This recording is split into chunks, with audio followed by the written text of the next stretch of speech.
Hi everyone, I'm Law of the West, and for this episode of Versus, I'm going to be comparing two light haulers that, as the Versus credo goes, both could be used for the same purpose, but go about doing things in their own individual ways.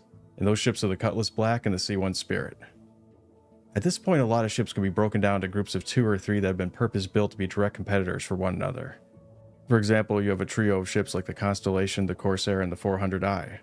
In that same vein, you also have ships like the Cutlass Black, the Basic Freelancer, and the C1 Spirit, which were also specifically designed to be in direct competition with each other. For the purposes of this video, I'm going to be focusing my attention on the C1 and the Cutty. Those two ships are considered to be the next step up from a light cargo hauler, while not quite being on the same level as other medium-sized freighters like the Freelancer Max or the Zeus CL. The Cutty was originally intended to be a hybrid ship that's equal parts fighter craft and cargo hauler, and over the years it's retained a lot of that DNA. The pilot has access to 4 size 3 guns and 16 missiles. 8 of its missiles are size 3s and the other 8 are size 2s. And they're mounted onto 5 racks that are all customizable, so that's going to give you a lot of options when it comes to personalizing its loadout. And the removal of the gimbal's restrictions puts the Cutlass's pilot-controlled weapons right on par with the Freelancers and the Spirits. The main thing that gives the Cutlass a fighting edge over the Spirit is its turret. It's manually operated and has a pair of size 3 guns. It's also mounted in a more forward-facing position, so it has a lot clearer view of the objects that are right in front of the ship. The Cutlass and the Spirit have the same number of components with one exception, and it's that the Cutlass has one more medium-sized cooler than the Spirit. Most of the Cutlass's utility comes from its cargo bay. It can be used to carry up to 46 SCUs of cargo, but with a little finagling I've been able to get at least 132 SCU sized box into it. The Cutlass also has a tractor beam that's been mounted into the roof of the cargo bay, which can be used to load and offload boxes. And the Cutlass can also double as a more than capable vehicle transport. It can carry anything that's as big as a Cyclone. In fact, you could get a few Cyclones in there if you wanted. I've also been able to get a number of Gravlevs into the cargo bay. And it can hold a bunch of smaller vehicles like the STV and the PTV. So not only can it carry a lot of people, but each one of them could have their own form of transportation if they wanted. And yet another thing that the Cutty excels at is transporting personnel. The Cutlass has enough room for a standing crew of up to 9, and that's counting the pilot, a co-pilot, the turret operator, and the 6 drop seats that are in the back. That's going to be more than enough people to launch a very effective boarding party.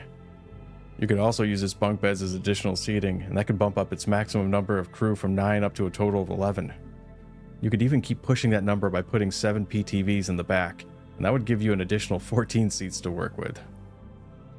Seats are not currently as important as they're going to be in the future, because right now players can avoid the negative effects of quantum travel by laying down on the floor, but in the future the consequences for not being properly seated during high-speed maneuvers are going to be a bit more severe, and potentially deadly if you have the gravity turned off.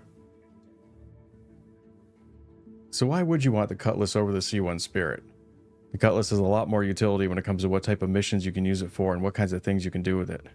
It can be a very effective dropship, and its 2 sliding doors are going to let your passengers quickly exit the Cutlass or use it as a way to open fire on potential targets. I know that one day these doors are going to be responsible for giving me a Michael Bay moment. And what I mean by that is one day an enemy is going to knock the Cutty's shields out and then try to finish us off by firing a missile right into the side of the ship. And at the very last minute, just before it hits, I want to pull back both of the doors so that the missile flies right through the open space and then hits the ship that's just on the other side of us. The Cutlass is also good to use for any dual stage operations that have a heavy FPS element to them. The ship is better at combat, which is what most of the missions in the game seem to be centered around.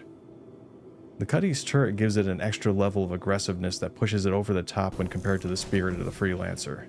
And it has more missiles, which makes it a really good ship to use to provide ground cover for your FPS crew. There's also one other thing about this ship that's gone a full 180 since its early days, and that's with its amenities. Or should I say with its lack of amenities. The Cutlass was always getting flack for not having a shower, a galley, or even a bathroom. But as the old adage goes, when you're flying Drake, the entire solar system is your toilet. The thing about amenities is that they aren't going to be nearly as important as they once were, and they've gone from being a necessity to now being a luxury. So by not having these things, it means that the Cutlass has more room for stuff like physicalized storage, riot seats, and stowing vehicles, which to me at this point in the game's development is going to be a lot more useful. So I see its lack of amenities as being more of a plus than it is a hindrance.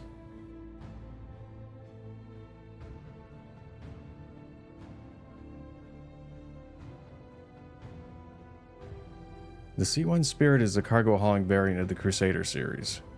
On the nose, it has a turret that houses 2 size 3 guns, and has an additional pair of size 3 weapons that can be retracted into the body of the ship. It also has a complement of 4 size 3 missiles that are mounted onto a pair of customizable racks. So you could change it out for a rack that has 4 size 2s, 1 size 4, or 8 size 1 missiles. The Spirit also has a very straightforward layout that's been divided up into 3 areas. The sections are separated from one another by an airtight partition.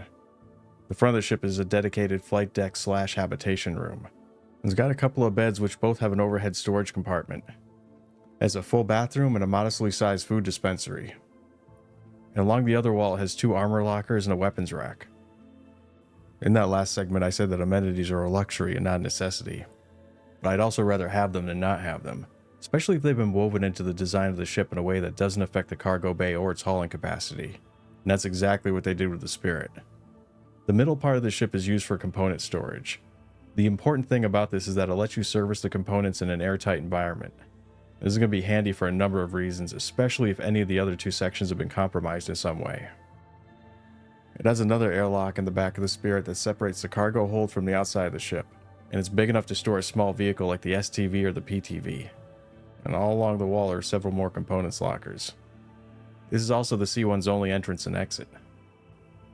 The ship's cargo bay can carry 64 SCUs, but I've been able to get 3 32 SCU cargo boxes into it. This is going to be really important because not only does it inflate the amount of cargo that you can carry, but it also lets you reduce the entire load that you're hauling down to 3 crates. This is going to be a big deal for cargo haulers when you take into account that it's going to take just as long to move 3 32 SCU size boxes from your ship to a freight elevator that it does to move 3 1 SCU size boxes. So that's going to be a huge time saver if you learn to use that to your advantage. The Spirit may not be a dedicated vehicle hauler, but it's even more impressive than the Cutlass is when it comes to what it can carry. And much like the Cutlass, it can stow anything that's Cyclone sized or smaller. And so far the tally I have is 4 Cyclones. It can carry a bunch of Gravlev bikes.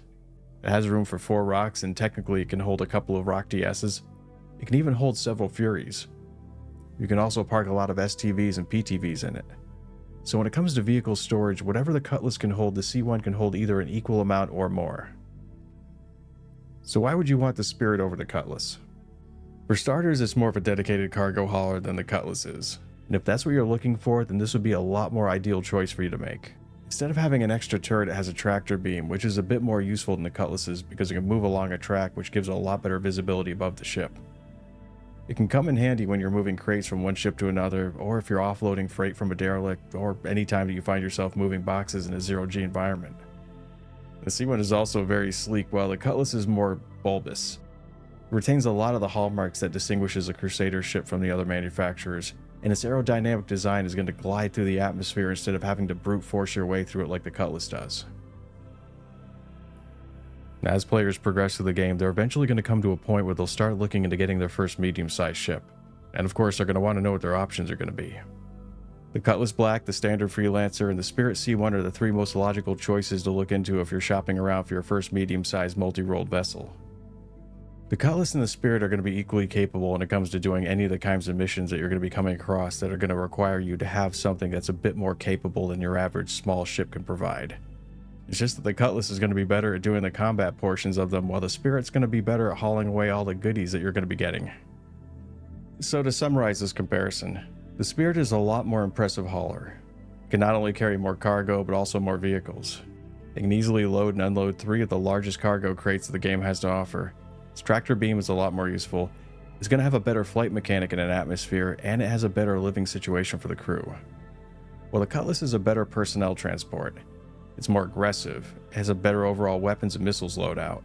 It's a lot more of a generalist, and it can be used for more things than just transporting and hauling. It's also going to be a better choice to use for FPS-based missions and any other kind of combat.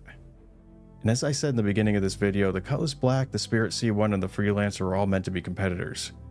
And when ships are made to be competitive, that usually means that when they differ from one another in some way, it's usually because they have an advantage in some other area.